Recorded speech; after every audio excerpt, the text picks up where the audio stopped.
Hello guys! Magandang araw sa inyong lahat. So ngayon po ay araw ng Sunday at dito na naman po tayo nakapwesto sa kabilang bilihan ng customer kasi guys para kapag may lalapit or papalapit na customer makikita ko kaagad na kung may paparating. Kaya dito ko pumwesto. And maganda din kasi guys dito medyo maliwaliwanag ng konti. Medyo madilim nga lang yung loob ng tindahan kasi guys sarado yung ano natin, ilaw. Ano yan? Ubus na. May nagtanong ng yelo. So ngayon guys, meron akong nakakasad. Although hindi naman sa akin nangyari, pero as a sari-sari store owner, kapwa ko tindera. May pangyayari guys dito na na-scam. At yung na-scam, hindi siya ganun maliit, hindi siya maliit na halaga. Na-scam po ng 9K. Hindi ko alam kung paano, nakwento lang sa akin, na i-chismis lang sa akin ng isang netizen. Hindi ko naman alam guys kasi may mga kamag-anak nila na bumibili dito. Hindi naman nakukwento sa akin na na-scam nga. So, nagulat ako kasi alam ko naman na hindi siya nag-Gcash. Pero siguro one time, tinry niyang mag-Gcash. Nito kasing mga nakaraang araw, maraming nagtatanong sa akin kung nag-Gcash daw ba ako. Pero QR, i-scan. So sabi ko ay hindi po ako nagpapa-QR dito. Umaalis na lang. Ewan ko kung saan pumupunta yung mga nagtatanong na yun. Sobrang madami-dami din sila. Pero dito talaga hindi allowed guys ang QR, yung magpapascan. Cash in po. Ayun guys, so na-stop lang tayo. May nagpa-cash in kasi ng 4,000. Ayan po siya, 4,000. Tinakpan ko lang yung pangalan tsaka cellphone number. So, ayun nga, hindi ko alam kung bakit sila na-scam. Pero nakakalungkot, 'di ba? 9K is sobrang malaking halaga 'yon, mga kasari. Hindi natin 'yon kung saan-saan makukuha, talagang pag pinaghihirapan. Simba. So, ayun nga po mga kasari, pasensya na at pahinto-hinto tayo. Medyo sunod-sunod yung bumibili. At, ayun nga, hindi ko alam kung saang paraan sila na scam. Siguro, yung mga nagtatanong sa akin na kung pwedeng QR, siguro, tinry niyang mag-Gcash ng hinayang kasi medyo malaki ang kikitain kung 20 tapos 7,000, so 20 times 9 kikita siya ng 180, pero ang laki naman ng nalugi sa kanya kasi nga natangay yung 9,000 na laman ng Gcash. Siguro nagpa-QR, hindi alam na napakadelikadong magano. Alam ko kasi talaga hindi sila nag-Gcash, kaya nagulat ako nung nalaman ko na ayun nga, na-scam ng 9,000. So, ang dami talaga ngayon mga kasaring scammer dahil sa, alam nyo na, hirap kitain kasi ng pera. At para sa kanila, sa mga scammer, yun yung pinakamadaling paraan, yung manloko at manglamang ng kapwa. Hindi sila lumalaban ng patas. And, ayun nga, dahil sa mabilis gawin yun, manloloko sila ng kapwa nila. Syempre, yung mga ganong tao, walang konsensya yun eh. Yung pamangkin ko ay pabalik-balik, walang tsinelas. So, naghahanap ng yelo, ubos na yung yelo ko. Sabi ko, mga ano pa, mga paggabi pa siguro titigas yun. Ayoko naman magtinda guys ng yung kalahati kasi nabubutas kapag kukunin yung yelo. Gusto ko talaga kapag ibebenta ko siya is sobrang tigas, yung madali na lang kunin sa rep. So, ayun nga mga kasari, yung 9K na yun, talagang nakakapanghinayang talaga yun. Nakakapanlambot yun. Tapos biglang mawawala sa Gcash mo. Kaya napakadelikado talaga yung nagpapa-QR. Kaya dito talaga mga kasari, kahit kakilala pa yung magpapa-QR, no talaga kami agad. Pag sinabing pa-QR, no talaga. Kasi yung mga nakaraan na ano nang kung pwede daw QR code sa laro, ay yun talaga yung napakadelikado.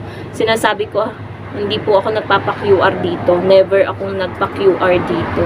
And yung mga mukha pa naman guys nung nagtatanong kung pwedeng pa-QR, hindi ko talaga as in kilala at first time ko lang makita, kaya Ano yun? May yelo kayo, ate. Ubus na. Ubus na.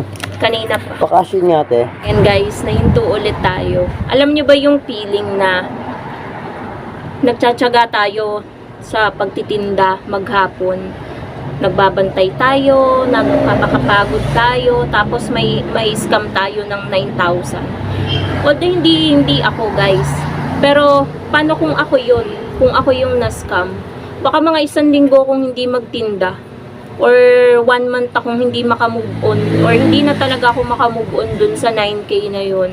Kasi sobrang laking halaga nun mga kasari. Pambayad na namin yun sa isang buwan na lahat ng bayarin. Mga bills, mga home credit, ganyan. So may tao ulit guys. Dami bumibili ngayong Sunday.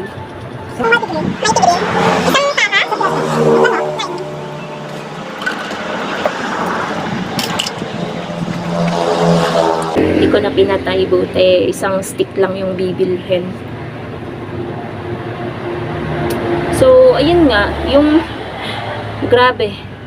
Hindi ako natatawa mga kasari dahil na-scam yung kapwa natin tindera. Natatawa ako dun sa mga bumibili. Kainitan ng ano, tapos isang stick. Tapos mamaya babalik ulit, pabili ulit ng isang stick. Nakakapagod yun. Hindi ko alam guys kung ano ng mga naninigarilyo. Hindi sila antay. Basta ewan ko. Hirap ng hindi ko ma-explain. Hindi ko maano guys yung mga bumibili. Alam niyo yung kakabili pa lang, after 10 minutes babalik ulit, bibili ulit ng 1, 2 stick, ganyan. Pero hindi ako nagre-reklamo, natatawa lang ako. Ayaw pa nilang bumili ng kalahati or isang kaha. Gusto nila mapagod sila kakapabalik-balik, napakainit pa naman ng panahon. Pero hindi ako nagre-reklamo guys. Gustong-gusto ko nga na madaming bumibili ng sigarilyo eh. Napaka mabenta talaga dito ng sigarilyo. And ngayong araw na to, dami ding naghahanap ng yelo eh, naubos na yung yelo ko. Next project natin guys, kapag nagkapera tayo, upright freezer. Talaga para sa susunod na summer.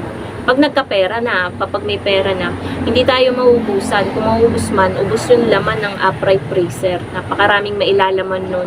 Talagang maano mo talaga yung pambayad mo ng kuryente. Kung abutin man yan ng 2,000 plus, 3,000 plus, makakapag-provide talaga ng pambayad ng kuryente at iba pang bills. Kasi sobrang lakas talaga ng yelo. And hindi lahat ng tindahan is nakakapagbenta talaga ng yelo.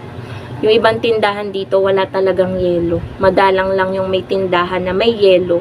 Ako, nagkakaroon ako may tinda akong yelo, pero limited lang yung stock. Kasi yung prep naman natin is 3 layer lang yung freezer. Yung iba pa doon, lagayan sa frozen. Kaya konti lang talaga yung napoprovide ko everyday ng yelo. Kung sino lang maunang bumili, yun lang yung makakabili sa akin ng yelo, ganun. So, ayun nga, balik tayo dun guys sa kaya mag-ingat po tayo mga kasari kasi talamak po talaga ngayon ang scammer. Lalo na ngayon sa hirap kitain ng pera, grabe yung korupsyon, mahal ang gasolina, as in lahat na, yun na lang yung naiisip na mabilis na paraan para magkapera ng ilang tao na walang konsensya, ganyan, ayaw lumaban ng patas. Ayaw nila nang napapagod sila, gusto nila mabilisan nilang makuha yung pera. Pero nakakaawa din po kung iisipin natin talaga yung mga nai-scam. Nakakaawa talaga kasi di natin alam kung saan nila kinuha yung pera na in-scam mo. Malay mo, inutang lang din nila or pambili ng gamot, ganyan. Diba? Hindi natin alam. Kaya kung sino mang makakapanood nito, kung may isang scammer dyan na makakapanood nito, isipin nyo yung magiging epekto ng gagawin nyo sa kapwa nyo. So, yun lang naman mga kasari ang ating vlog for today. Ayan, kaya ako guys ngayon is doble ingat, lalo na sa pag-Gcash. Talagang yung QR, hindi talaga ako pumapayag dito. Tapos, kapag diba, napikean nga ako. First time lang guys, sa loob ng 8 taon, napikean tayo ng 500 pesos. At yung 500 pesos na yun, nakapaskil pa rin hanggang ngayon. Ayun siya, nakapaskil. Kung sino man yan, kung araw-araw ko man nakikita yung nagbayad niyan sa akin, araw-araw din sana siyang makonsensya sa pagbayad niya sa akin ng 500 na yan na peke. So, ayun. Talagang hanggang ngayon guys, ayan, money detector is a must. Kasi ngayon napakadami ng ayan, naka-on yung money detector natin dito. And ang dami ngayon nagbabayad ng mga buo, 1K, 500 pesos. Talagang inaano ko yan, mina-money detector ko yan. Kahit nga ultimo sa pagsusukli sa kanila, mina-money detector ko para wala nang magsukli sa akin na sasabihin ay fake daw yung aking binigay.